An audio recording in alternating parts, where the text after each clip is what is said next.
Have you ever looked in the mirror, forced a smile, and whispered, "I am abundant," even though deep down you felt anything but?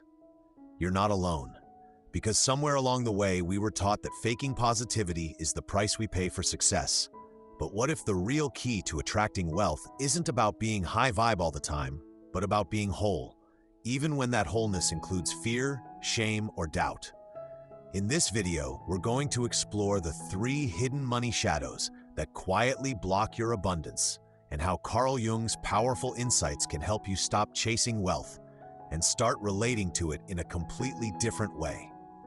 If you've ever felt like you're doing all the right things, the affirmations, the vision boards, the hustle, but still feel stuck, anxious, or like success slips through your fingers the moment it arrives, this might be the missing piece. And it's not about pushing harder. It's about turning inward with more honesty, more courage, and a whole lot more self-compassion. So stay with me until the end, because what you'll discover here might just shift the way you think about money, success, and yourself forever. Let's get honest for a minute. You've probably heard it 1,000 times. Just stay positive. Act like it's already yours. High vibes only. It's everywhere, from motivational podcasts to perfectly filtered Instagram reels. And at first, it sounds empowering. Like if you could just think the right thoughts, feel good all the time, and smile through the discomfort, then money, success, and love will come rushing in. But here's the uncomfortable truth. For a lot of people, that kind of forced positivity doesn't actually lead to abundance. It leads to exhaustion. Real abundance doesn't flow when you're pretending to be okay. It flows when you're grounded in truth. Let me tell you a quick story. A friend of mine, we'll call her Jess, was deep into the manifestation world. She did all the things: vision boards, journaling, affirmations, morning rituals. She even scripted her ideal wealthy life every day. But behind the scenes, she was overwhelmed. Her freelance business was barely making ends meet. And no matter how hard she tried to raise her vibration, she couldn't shake the guilt she felt every time she wanted more. She'd post happy client wins online, but cry in silence when invoices went unpaid. Still, she pushed through, smiled wider, spoke more affirmations, and told it was working. But it wasn't. Eventually, she burned out, not from working too hard, but from performing positivity every single day. And when she finally gave herself permission to stop pretending, to sit with the part of her that was scared, resentful, even angry, that's when things started to shift. She didn't quit her practices. She just changed how she approached them. She started being real. And ironically, that authenticity made her more magnetic. Clients responded to her honesty. Opportunities started flowing, not because she was vibrating higher, but because she was finally aligned. Here's what we often miss. Abundance isn't attracted to fake light, it's attracted to wholeness. And wholeness includes the parts of you that feel messy, uncertain, or insecure. It includes the part of you that's been wounded, the one that flinches when you talk about money, or doubts your worth every time you raise your prices. When you deny those parts of yourself in the name of staying positive, you create an internal split, a disconnect between who you are and who you think you're supposed to be. That disconnect is exhausting, and worse, it sends mixed signals to the world around you. Because the truth is, you can't manifest abundance from a place of self-rejection. You can't fake your way into freedom. And this isn't just spiritual talk. It's psychological. Carl Jung, one of the founding voices of modern psychology, saw this coming nearly a century ago. He believed that the parts of ourselves we repress, the ones we label as bad or not spiritual enough, don't disappear. They go underground, into what he called the shadow. And if we don't face that shadow, it quietly directs our lives, especially when it comes to money. Here's the short lesson. If you're trying to build wealth on top of emotional suppression, the foundation will always crack. You'll either burn out, sabotage the success when it arrives, or feel anxious trying to hold on to it. But when you begin to meet yourself honestly, when you allow space for all of you, not just the positive parts, you start to build something real, something stable, something sustainable. So if you've been chasing abundance by pretending to be okay, maybe it's time to try something different. Not more effort, more truth. Coming up next, we're going to dive into those hidden parts of you, the ones that quietly block abundance no matter how many affirmations you say.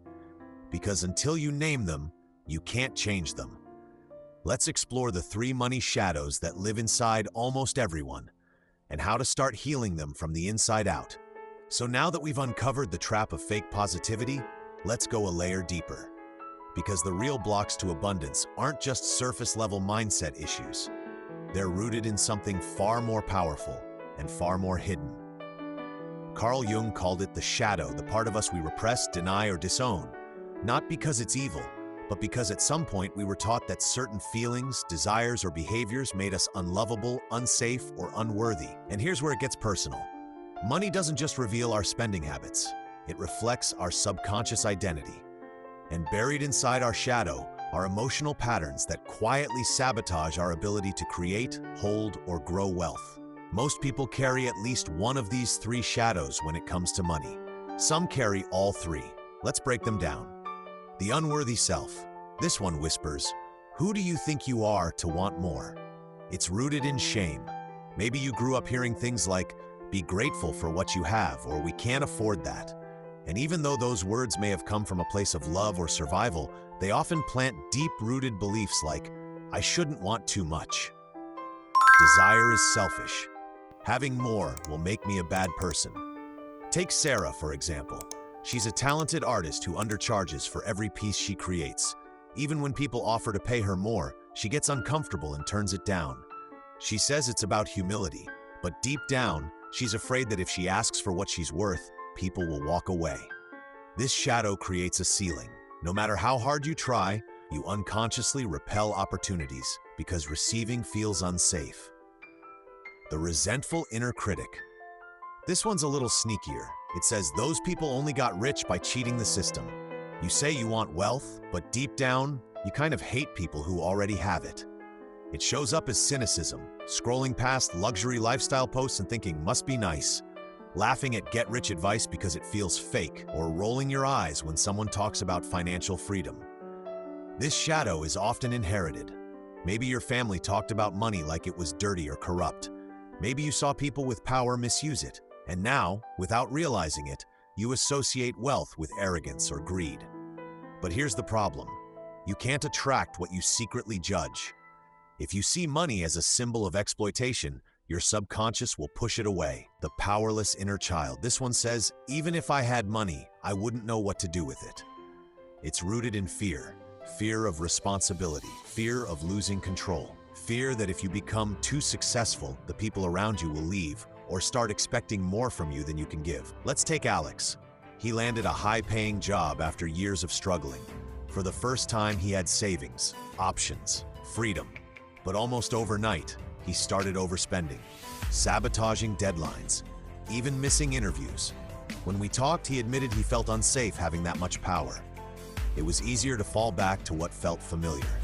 This shadow tells you success is dangerous, that it brings pressure, isolation, or pain. So you shrink, procrastinate, freeze up at the edge of your breakthrough. The lesson? You can't fix what you won't face, and you can't heal what you keep hiding. These shadows aren't there to punish you. They're trying to protect you, based on outdated stories your nervous system still believes.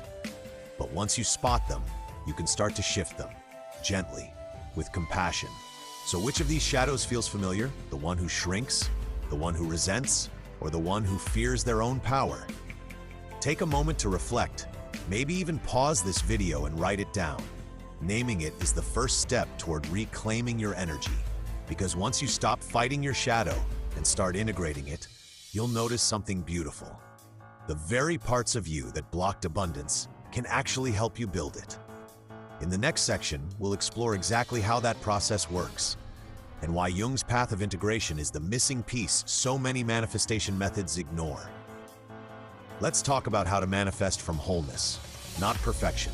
So now that you've met the money shadows, those quiet parts of you that hold shame, judgment, or fear, it's time to answer the big question: what do you actually do with them? Because let's be honest, most manifestation advice skips this part entirely. You're told to raise your vibration or visualize your dream life, but no one tells you what to do when your inner world feels fragmented, or when part of you still doesn't believe it's safe to have more. This is where Carl Jung's work becomes so powerful. He didn't teach people how to attract their dreams. He taught them how to integrate the parts of themselves they'd pushed away so they could become whole. And that wholeness, that's what creates real flow. Integration versus attraction. What's the difference? Think of it like this. Attraction says, if I think positive thoughts and match the right frequency, good things will come. Integration says, if I meet my fears, shame, and resistance with honesty and compassion, I'll unlock the energy I've been suppressing, and success will flow naturally from there. It's not about overriding your inner blocks. It's about making peace with them. And the moment you stop fighting parts of yourself, something profound happens. Your energy stops leaking. You stop self-sabotaging. You stop swinging between motivation and burnout. Instead, you move from a place of quiet power, calm clarity, coherence. A real example, from blocked to aligned. Let's talk about Melissa. Melissa was a mindset coach who helped others build abundance, but secretly, she struggled with her own. She charged too little, over-delivered, and felt resentful but guilty for feeling that way. Every time she tried to raise her prices, her stomach tightened. Who am I to charge that much, she'd think. No matter how many times she journaled or recited affirmations, nothing changed. Then she started shadow work. Instead of trying to fix the fear, she got curious. She asked herself, when was the first time I felt guilty asking for something I needed? What version of me still believes that being paid well is dangerous? What part of me thinks love and approval come from sacrifice? And just like that, things shifted. Not overnight, but steadily. She didn't just believe she deserved more, she felt it in her bones. Clients began to respond. Not because her energy was higher, but because it was finally true, the three-step integration path. Let me give you a simple framework for integration that anyone can start. Step 1, awareness. Notice where you resist abundance. Is it receiving compliments, charging your worth, talking about money at all? Step 2, compassionate inquiry. Ask what belief lives underneath this. Whose voice do I hear when I shrink? What was I protecting myself from? Step 3, aligned action. Once you've listened, take one small step from a place of clarity, not fear. Maybe it's sending that proposal. Maybe it's raising your rate by just 10%. The action is less important than the energy behind it. Integration isn't about forcing. It's about witnessing, with honesty and tenderness. And from that witnessing, new possibilities emerge. The lesson? When you try to manifest from a fragmented self, life feels like a tug of war. But when you integrate the parts of you that once resisted success, you unlock something deeper than momentum. You unlock peace, and peace is powerful. Because the truth is, you don't need more tricks or techniques, you need more honest relationship with yourself. Which leads perfectly into the next piece of this journey. Because now that you understand integration, we're going to explore a beautiful symbolic way to start practicing it in real life. In the next section, I'll show you how to reimagine your entire relationship with money, not as a goal you chase, but as a living, breathing energy you connect with. And trust me, once you see money this way, everything changes. Let's try something a little different. Imagine for a moment that money isn't just paper or numbers on a screen. What if money were a person? Someone with a personality, feelings, boundaries, even a relationship history with you. If that were true, here's the real question. Would money feel safe with you? It sounds strange at first, but Carl Jung taught that the unconscious speaks in symbols, not logic. And when we engage with big energies like love, power, or wealth, it helps to speak their language. By personifying money, we bypass the surface mind and connect directly to the emotional patterns underneath. It becomes more than a transaction. It becomes a relationship. What kind of relationship do you have with money? Ask yourself, do you only reach out to money when you're desperate? Do you ignore it because it stresses you out? Do you blame it for your problems or fear it will change you? Or do you cling to it out of fear there won't be enough tomorrow? Now imagine being on the other side of that dynamic. Would you want to be in a relationship like that? Let's take Jenna as an example.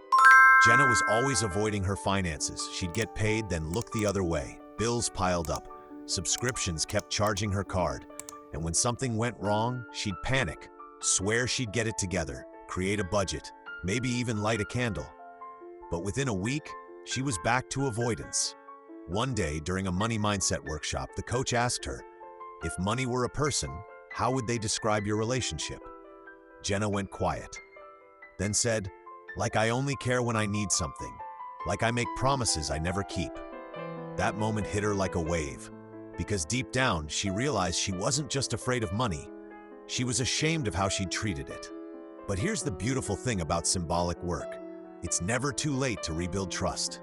The practice, talk to money like it's a sacred partner. Try this. Set aside 10 quiet minutes. Light a candle.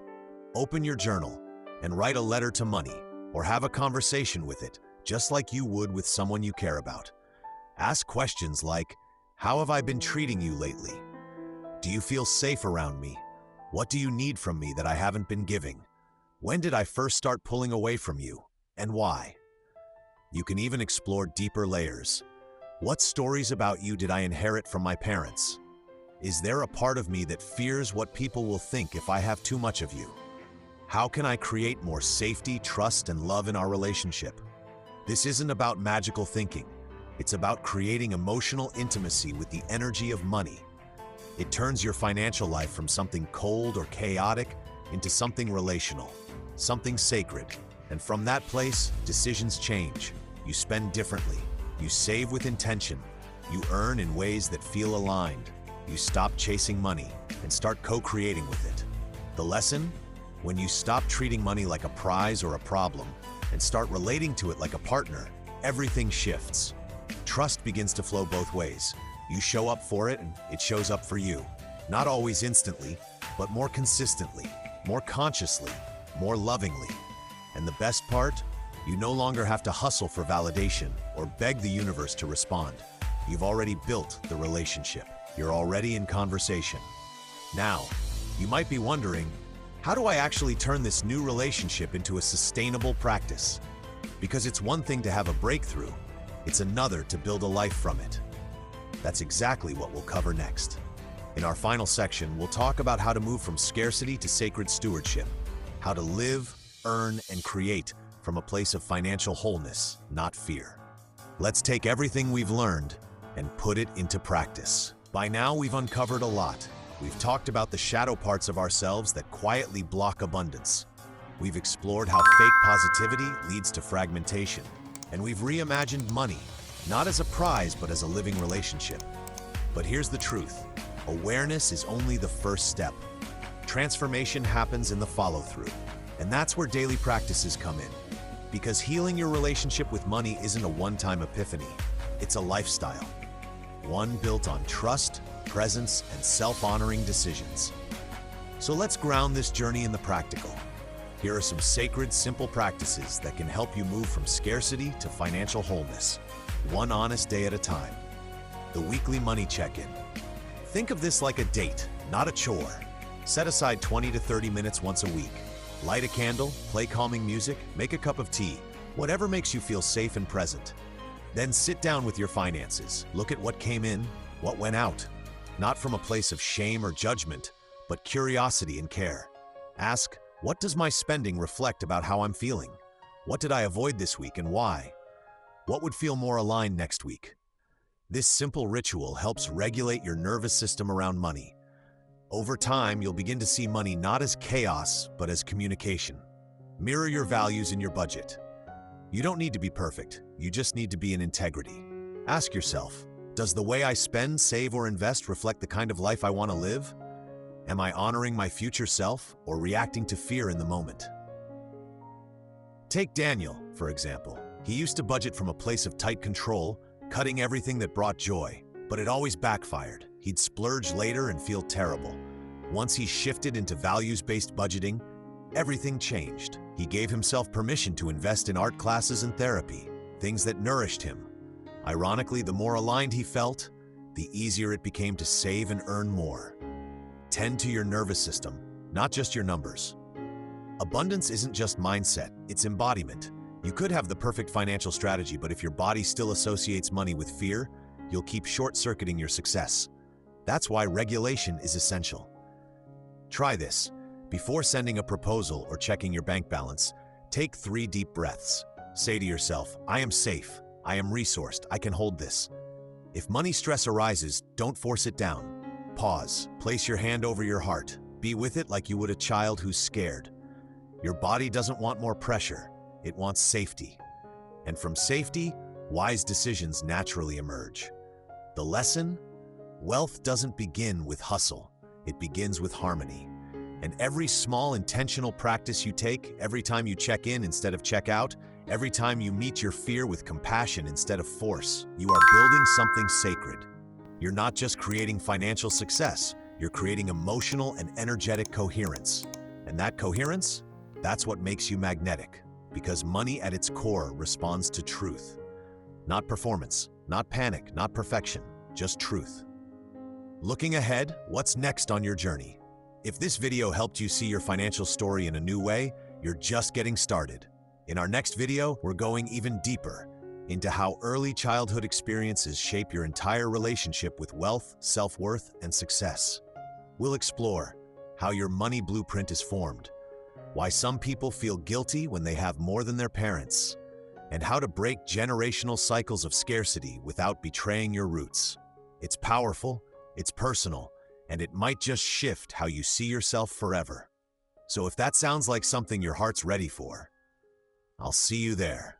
And as always, thank you for being here, for listening, for reflecting, and for taking this journey back to your wholeness.